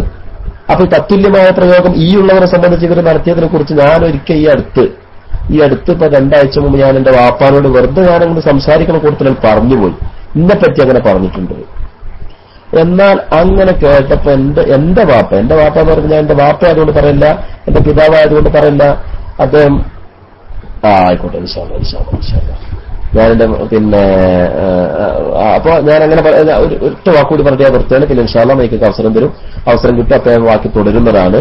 അപ്പൊ എനിക്ക് ഞാനങ്ങനെ എന്റെ ബാപ്പയോട് പറഞ്ഞ സന്ദർഭത്തിൽ ബാപ്പ ഒരക്ഷരം എന്നോട് അല്ലെങ്കിൽ ആലുവ ഷെയ്ഖിനെ പറ്റിയോ അവരുടെ മുരീദന്മാരെ സംബന്ധിച്ചോ എന്തെങ്കിലും ഒരു വാക്ക് അനാവശ്യം പറഞ്ഞു. അപ്പൊ അവിടെ നിശബ്ദമായിട്ട് മൗനമായി കേട്ടിരുന്നു. ഇതേ അനുഭവം നമ്മുടെ ഉസ്താദുമാരിൽ നിന്ന്. പക്ഷെ അവരുടെ അനുഭവം എന്താണ്? വളരെ രൂക്ഷമായ വൃത്തികെട്ട ഭാഷയിലുള്ള അവരുടെ സംസാരം. ഇൻഷാ അല്ലാഹ് ഞാൻ മൈക്ക് റിലീസ് ചെയ്യാണ്. ബഹുമാനപ്പെട്ട സിദ്ദീഖ് കരിമ്പ്ര സാഹിബ് അവിടെ എത്തിയിട്ടുണ്ട്. അതുപോലുള്ള ആളുകളൊക്കെ ഉണ്ട്. അവർ നമുക്കോട് സംസാരിക്കും. ഇൻഷാ അല്ലാഹ് ഈ ചർച്ച നമുക്ക് തുറന്നു കൊണ്ടുപോകാം. അദ്ദേഹത്തിന് ഞാൻ ഇപ്പോൾ സിദ്ദീഖ് കരിമ്പ്ര വളരെ ഉഷാറായി നിങ്ങളുടെ പ്രസംഗത്തെ ഞാൻ വളരെയധികം സന്തോഷകരമായി ഞങ്ങളെല്ലാവരും കേട്ടു. നല്ല ഉഷാർ പ്രസംഗമായിരുന്നു. അല്ലാഹു സുബ്ഹാനഹു വ തആല സുന്നത്തുമായിട്ട് വേണ്ടി പ്രവർത്തിക്കാൻ നിങ്ങൾക്കും അതുപോലെ നമ്മുടെ പ്രവർത്തകന്മാർക്ക് എല്ലാവർക്കും തൗഫീഖ് ചെയ്യട്ടെ. സമസ്തകളുടെ ജമിയത്തുൽ ഉലമയുടെ ആശയാദർശത്തെ ഖിയാമത്ത് നാൾ വരെ പ്രചരിപ്പിക്കുവാനുള്ള പ്രവർത്തനങ്ങൾ ഏർപ്പെടാൻ അല്ലാഹു നമുക്ക് എല്ലാവർക്കും തൗഫീഖ് ചെയ്ത് അനുഗ്രഹിക്കട്ടെ എന്ന് മാത്രം ദുആ ചെയ്തുകൊണ്ട് ഞാൻ വാക്കുകൾ നിർത്തുന്നുണ്ട്. വാക്കുകൾ അധികം താമസിച്ചു പോയിട്ടുണ്ടെങ്കിൽ നിങ്ങൾക്കാർക്കെങ്കിലും മൈക്കെടുക്കുന്ന സാഹചര്യത്തിന് വിഷമം അനുഭവിച്ചിട്ടുണ്ടെങ്കിൽ എല്ലാവരും ക്ഷമിക്കണമെന്ന് മാത്രം പറഞ്ഞുകൊണ്ട് ഞാൻ നിർത്തുന്നു. സിദ്ദീഖ് കരിമ്പ്ര സാഹിബിനെ മൈക്കിലേക്ക് ക്ഷണിക്കുന്നു. അസ്സലാമു അലൈക്കും വറഹ്മത്തുള്ളാഹി.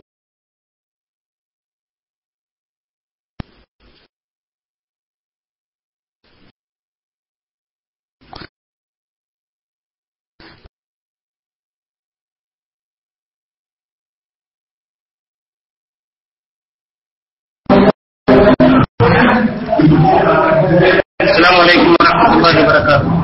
കേൾക്കുന്നുണ്ടോ ഞാൻ പറയുന്നത്? അൽഹംദുലില്ലാഹി റബ്ബിൽ ആലമീൻ. അല്ലാഹുമ്മ സ്വല്ലി അലാ സയ്യിദിനാ മുഹമ്മദിൻ വഅലാ ആലി മുഹമ്മദ്.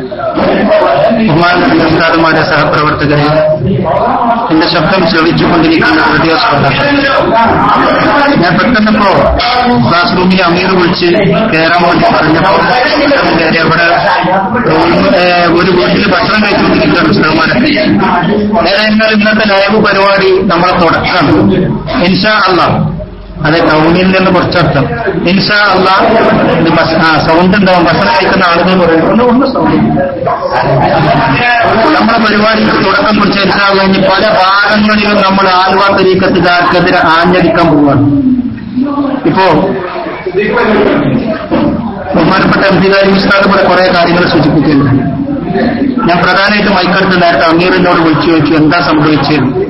നമുക്ക് ആലുവ തരീഖത്തിൽ ആലുവ കള്ള ശൈത്താന്റെ കയ്യിലുള്ള ഒരു മുരീദ് ഓന്റെ യഥാർത്ഥ മുഖം എന്ത് എന്ന് ശരിക്ക് നമുക്ക് നമ്മുടെ സദസ്സിൽ നിന്ന് തന്നെ മനസ്സിലാക്കാൻ സാധിച്ചു. ഒരു മുനാഫിക്കിന്റെ രീതിയിൽ നമ്മളൊക്കെ പരിചയപ്പെട്ട സമയത്ത് നമ്മൾ ഈ മുരീദുമാരെ ആരൊക്കെ പോകുന്നത് എന്നുള്ള രീതിയിൽ നമ്മൾ ഓരോരുത്തരുമായിട്ട് സംസാരിച്ച സമയത്ത് ഒരാൾ ഞങ്ങൾക്ക് ഇങ്ങോട്ട് വിളിച്ചുകൊണ്ട് ഞങ്ങൾ പോന്നിട്ടുണ്ട്, ഞാനിങ്ങനെ പോകുന്ന ആളാണെന്നൊക്കെ പറഞ്ഞു. കൂടുതൽ കാര്യങ്ങൾ അവരുമായിട്ട് നമ്മൾ നേരിട്ട് അന്വേഷിച്ചു, ഉസ്താദുമാരൊക്കെ അന്വേഷിച്ചു. അങ്ങനൊക്കെ പറഞ്ഞ് ഇവരെ ഒപ്പിച്ചൊരു പണിയായിരുന്നു.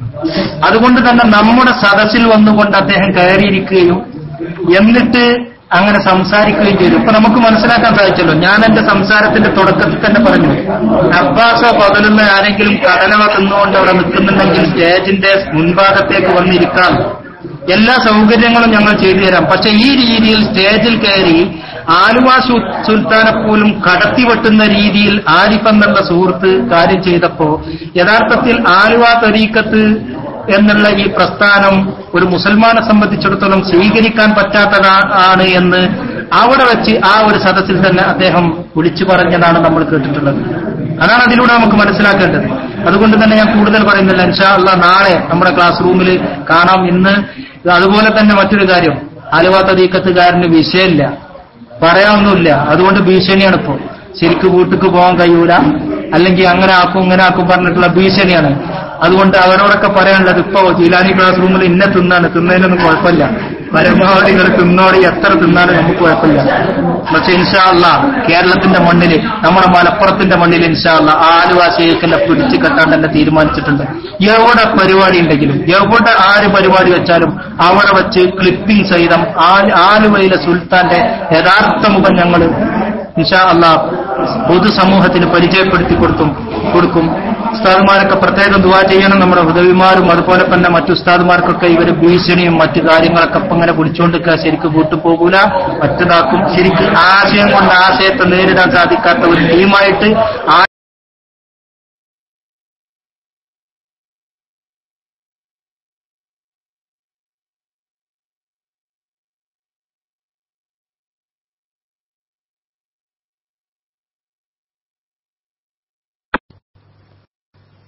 അസ്സലാമു അലൈക്കും വറഹ്മത്തുള്ളാഹി. സിദ്ദീഖ് കരിമ്പ്ര DC ആയിട്ടുണ്ട്. ഇൻഷാ അല്ലാഹ് ചോദ്യങ്ങൾ ചോദിക്കാൻ കേട്ടോ. അബൂറഫിയൊക്കെ നേരത്തെ മൈക്ക് പിന്നെ വന്നിരുന്നു. മൈക്ക് എടുത്ത് അദ്ദേഹത്തെ കാണല്ലേ, നിങ്ങൾ ചോദിക്കാനുള്ള ആളുകൾക്ക് ചോദിക്കാൻ ബഹുമാനപ്പെട്ട MT ദാരിമി ഇവിടെ ഉണ്ട്. ആലുവ തരീഖത്ത് ആവട്ടെ, ഇനി മറ്റേത് തരീഖത്താവട്ടെ, MT ദാരിമിയോട് നിങ്ങൾക്ക് ചോദിക്കാൻ മറുപടി കിട്ടും. ഇൻഷാ അല്ലാഹ് മൈക്കിലേക്ക് വന്നോളൂ.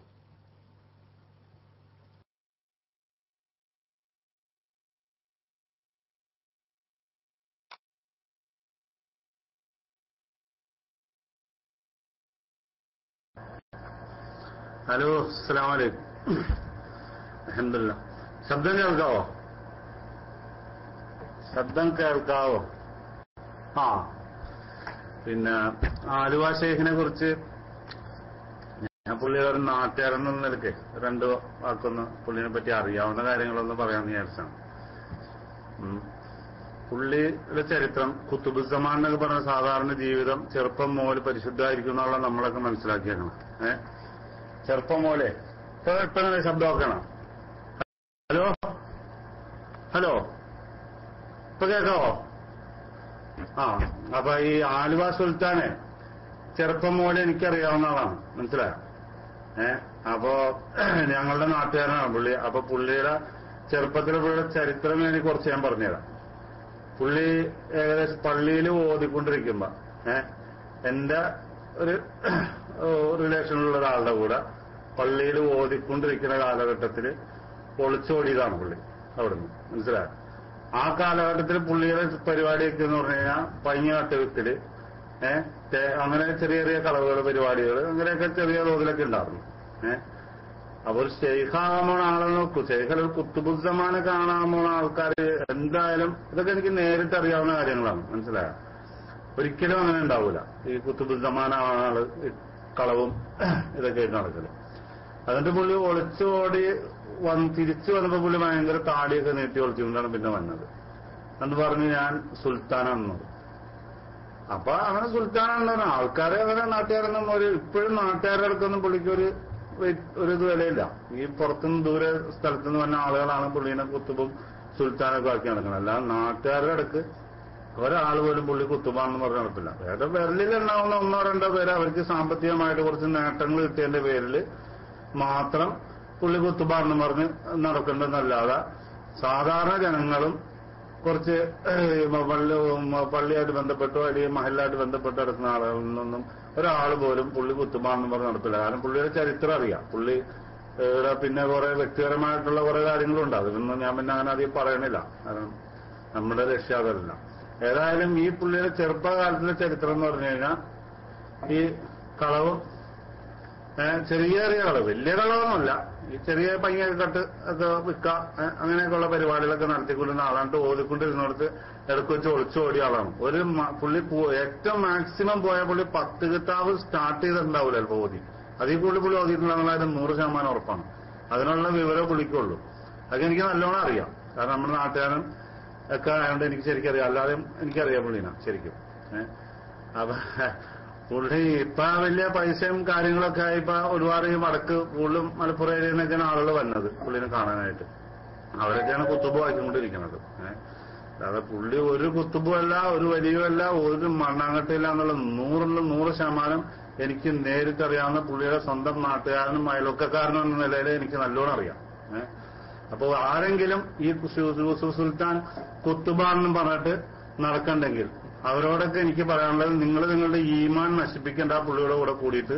കാരണം എനിക്ക് പുള്ളിയിലൊക്കെതിരെ ഒരു അപവാദം പറഞ്ഞിട്ട് യാതൊരു നേട്ടമില്ല, മനസ്സിലായോ?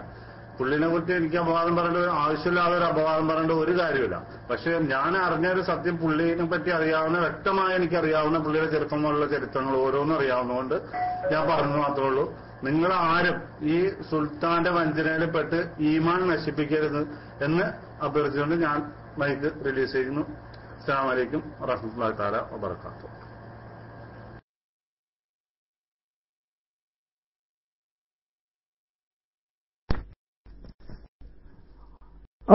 ഈ അൽമീന് നിങ്ങളെ കാര്യം ഒന്ന് വിശദീകരിച്ചാൽ നന്നായിരുന്നു. സുൽത്താന്റെ അറിവ് നിങ്ങൾക്ക് എത്രത്തോളം മനസ്സിലായിരിക്കുന്നുള്ളത്.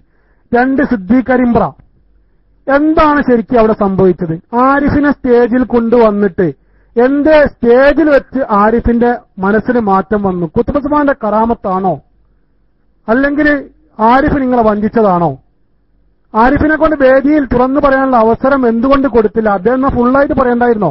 എന്നാൽ നമുക്ക് അതിനകത്ത് ഒന്ന് പിടിച്ചൂടായിരുന്നോ? എന്തിനാ നിങ്ങൾ അവിടെ ഒളിച്ചു കളിച്ചത്? അദ്ദേഹത്തിന് അടിക്കാൻ പോയതെന്തിനാ? അദ്ദേഹം സത്യം പറഞ്ഞപ്പോ അടിക്കാൻ പോയതെന്തിനാ? അതല്ലല്ലോ വേണ്ട, അദ്ദേഹത്തിന് പറയാനുള്ള അവസരം കൊടുക്കുകയല്ലേ വേണ്ടത്. ആ സത്യം ഒന്ന് അരിമ്പ്ര പോയാ ഒന്ന് വിശദീകരിക്കാൻ പറ്റുമോ? പ്രിയ സുഹൃത്തുക്കളെ, നിങ്ങൾ ക്ലിപ്പല്ല, ക്ലിപ്പ് കൊണ്ടുവന്നാലും ശൈഖുനാ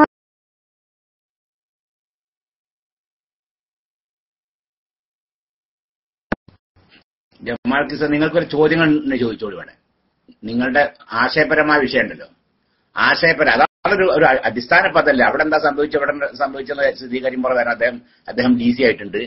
നിങ്ങളുടെ ആശയം അത് സംബന്ധമായ വലിയ സമസ്യയിൽ നിങ്ങൾ തമ്മിലുള്ള ആശയപരമായ വൈരുദ്ധ്യങ്ങൾ, പിന്നെ എതിർപ്പുകൾ, അത് സംബന്ധമായ ചോദ്യം നിങ്ങൾ ചോദിച്ചോളി. ബഹുമാനപ്പെട്ട MT ദാരിമി ഇവിടെ ഉണ്ട്, നിങ്ങൾക്ക് ഇൻഷാല്ലാഹ് നല്ല മറുപടി കിട്ടും. ചോദിക്കുമ്പോൾ അവർ മാന്യമായി ചോദിക്കണമെന്ന് ഒരു അപേക്ഷ കൂടിയുണ്ട്. ചോദിച്ചോളൂ, ഇമത്തി ചോദിച്ചോളൂ. പിന്നെ ഇപ്പൊ ആരവർ സ്റ്റേജിൽ നിന്ന് മാറുന്നു, അങ്ങനെ ആ ഖുതുബുസ്സമാന്റെ പിന്നെ കറാമത്ത് കൊണ്ടാണ് വേറെ കുറെ ആൾക്കാർ മാറിയിട്ടുണ്ടല്ലോ അല്ലെ. ഇന്നിപ്പോ ഇവിടെ ക്ലാസ് എടുക്കേണ്ടിയിരുന്ന, ഇന്നിവിടെ മുഷറാഖ് മുജമ്മിൽ ക്ലാസ് എടുക്കേണ്ടിയിരുന്ന ബഹുമാനപ്പെട്ട നമ്മുടെ അബ്ദുൽ ബാരി ഹുദവി, അദ്ദേഹം പല കാര്യമായ ആളെന്നല്ല, അദ്ദേഹം മാറിയിട്ടുണ്ടല്ലോ. അങ്ങനെ ധാരാളം ആളുകൾ മാറിയിട്ടുണ്ടല്ലോ. അപ്പൊ അവർക്കൊക്കെ എന്താ കറാമത്ത് ഉണ്ടാകാഞ്ഞത്? ഇയാൾക്ക് മാത്രം അത് കറാമത്ത് എവിടുന്ന ചങ്ങായിമാരെങ്കിലും വരുന്നത്? അതുകൊണ്ട് എന്നെ പോലെ ഇവിടെ ജമാൽക്കിസ് നിങ്ങൾ ചോദ്യം ചോദിച്ചോട്, MT ദാരിമി മറുപടി പറഞ്ഞു ഇൻഷാല്ലാഹ്.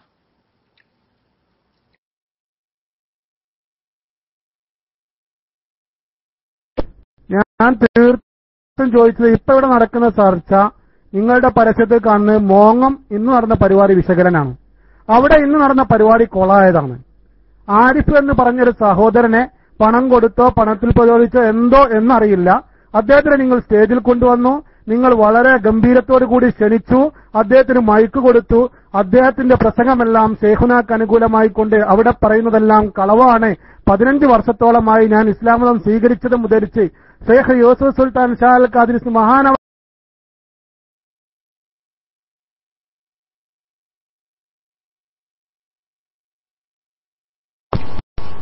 ഹലോ, അസ്സലാമു അലൈക്കും വറഹ്മത്തുള്ളാഹി വബറകാതുഹു. അയാള് ആരിഫ് എന്ന് പറയുന്ന ആ വ്യക്തി, അയാളൊരു മുനാഫിക്ക്. അയാള് നിങ്ങളുടെ ഈ പറഞ്ഞ അയാളുടെ ഷെയ്ഖ് എന്ന് പറയുന്ന ഈ യൂസുഫ് സുൽത്താനെ സംബന്ധിച്ച് ഒരുപാട് തോന്നിവാസങ്ങൾ പറഞ്ഞ് എന്നെ പറ്റിച്ചയാളാണ് എന്റെ ഷെയ്ഖ് എന്ന് പറഞ്ഞിട്ടാണ് ആ സ്റ്റേജിലേക്ക് വന്നിട്ടുള്ളത്. അപ്പൊ നമ്മൾ അയാൾ പറഞ്ഞത് സത്യമായിരിക്കും മനസ്സിലായി. അയാള് പറയണം എന്നെ പറ്റിച്ചയാളാണ് എന്റെ ഷെയ്ഖ്, 50,000 റുപ്യ എടുത്ത് കാണി എന്നെ അബുദാലാക്കാന്ന് പറഞ്ഞുകാണ്ട് എന്നിൽ നിന്ന് പൈസ വാങ്ങിയ ആളാണ് അയാളെ പറയുന്നു.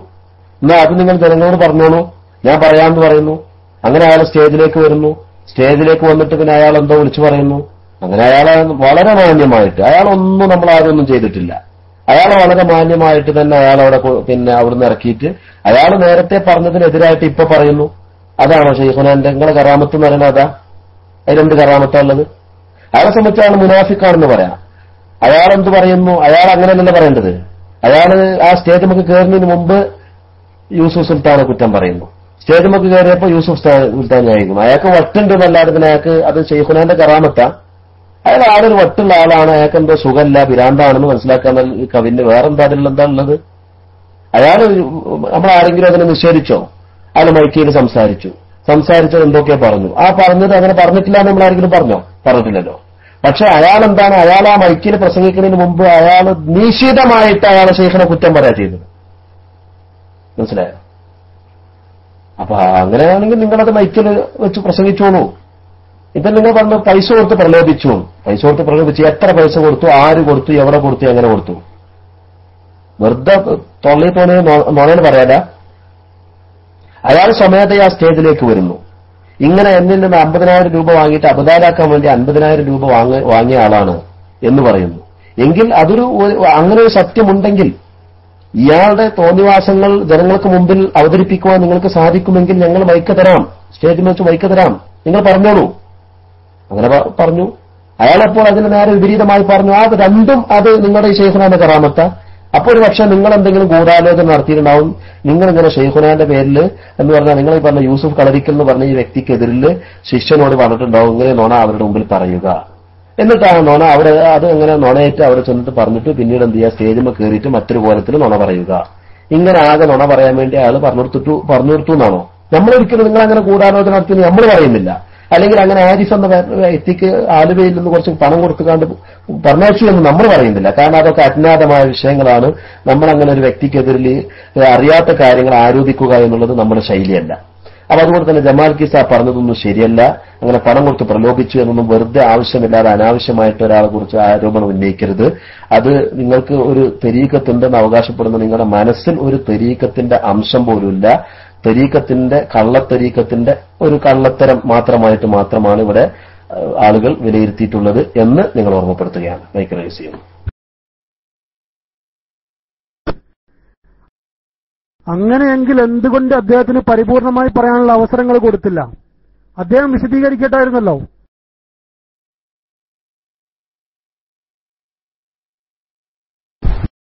അയാൾ പറയാനുള്ള അയാൾ പറയും എന്ന് പറഞ്ഞ കാര്യമാണ്.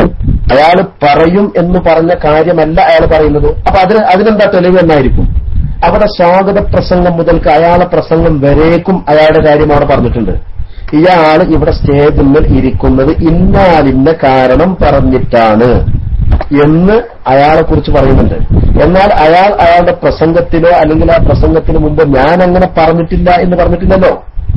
അയാൾ ആ സ്റ്റേജിൽ അല്ലാതെ ഞാൻ ഷെയ്ഖുനാനെ അല്ലെങ്കിൽ യൂസുഫ് സുൽത്താൻ അല്ലെങ്കിൽ ആ കളരിക്കൽ യൂസുഫിനെ നന്നായി മദഹ് ചെയ്തുകൊണ്ട് ഞാൻ പ്രസംഗിക്കുന്നതാണ്, അതിനെനിക്കൊരു അവസരം ഇവിടെ തരേണ്ടതാണ്, ഓക്കെ ഞങ്ങൾ അവസരം തരാം എന്ന് പറഞ്ഞിട്ടാണ് അയാളെ കൊണ്ടുവന്നിട്ടുള്ളത്. അയാൾ കൃത്യമായി ഇത്തരത്തിലെ കാര്യങ്ങൾ പറഞ്ഞു. ഞങ്ങൾ 50,000 രൂപ എന്നിൽ നിന്ന് പറ്റിയിട്ടുണ്ട് അയാൾ. അതിന്റെ അടിസ്ഥാനത്തിൽ അബദാലാക്കാമെന്ന് പറഞ്ഞിട്ടുണ്ട്. ആ അബദാലാക്കാമെന്ന് പറഞ്ഞ് എന്നെ പറ്റിച്ച ആളാണെന്നുള്ള കാര്യം ഞാൻ മൈക്കിലൂടെ പറയട്ടെയോ എന്ന് ചോദിച്ച് ആവശ്യപ്പെട്ട് സ്റ്റേജിൽ നിന്നിരുന്നു. അത് സ്വാഗത പ്രസംഗം മുതൽക്ക് തന്നെ ഓരോരുത്തരും ഉണർത്തിക്കൊണ്ടിരുന്നു. അങ്ങനെ സ്വാഗത പ്രസംഗം മുതൽക്ക് ഓരോരുത്തരും ഉണർത്തുന്ന സന്ദർഭത്തിൽ അത് അയാളെപ്പറ്റി കളവ് പറയുകയാണെങ്കിൽ അയാൾ അപ്പൊ ആ സ്റ്റേജിലുള്ള ആൾക്കാരോട് പറയണ്ടേ ഞാൻ അങ്ങനെ പറഞ്ഞിട്ടില്ല എന്നുള്ളത്, ഞാൻ അങ്ങനെ പറഞ്ഞിട്ടില്ല എന്ന് പറയണ്ടേ? അല്ലെങ്കിൽ ആ പ്രസംഗിക്കുന്നവരുടെ മൈക്കിലൂടെ അതല്ലേ ആണത്തെന്ന് പറയുന്നത്?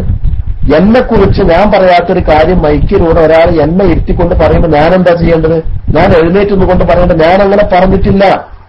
എനിക്ക് മണിക്കൂറുകൾ കഴിഞ്ഞ് എനിക്ക് മൈക്ക് കിട്ടുമ്പോൾ പറയാമെന്ന് വിചാരിച്ചുകൊണ്ട് നീട്ടിവെക്കേണ്ട കാര്യമാണോ അത്? മണിക്കൂറുകൾ കഴിഞ്ഞിട്ട് മൈക്ക് കിട്ടുമ്പോൾ മാത്രം പറയണമെന്ന് വിചാരിച്ചുകൊണ്ട് നീട്ടിവെക്കേണ്ട കാര്യമാണോ അത്? അല്ലല്ലോ.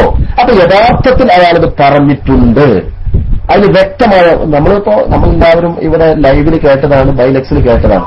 നമ്മളവിടെ മോങ്ങത്ത് പോയവരല്ല. അപ്പൊ അതുകൊണ്ട് തന്നെ അയാൾ പച്ചക്കള്ളം പറഞ്ഞ് ആ പച്ചക്കള്ളം പറഞ്ഞ ആൾ പിന്നെ മൈക്കെടുത്തുകാണ് തോന്നിയാസം പറഞ്ഞ സമയത്ത് പിന്നെ മുഴുവൻ പ്രസംഗിക്കാൻ അനുവദിക്കാൻ വേണ്ടത്. മാന്യമായ സമസ്തക്കാരായതുകൊണ്ട് അയാൾക്ക് ശരീരത്തിന് പരിക്കൊന്നും കൂടാതെ അയാളെ രക്ഷപ്പെടുത്തി എന്ന് മാത്രമേ അവിടെ ഉണ്ടായിട്ടുള്ളൂ കേട്ടോ. ഓക്കെ, അയാളെ മൈക്കൊന്ന് റിലീസ് ആയി.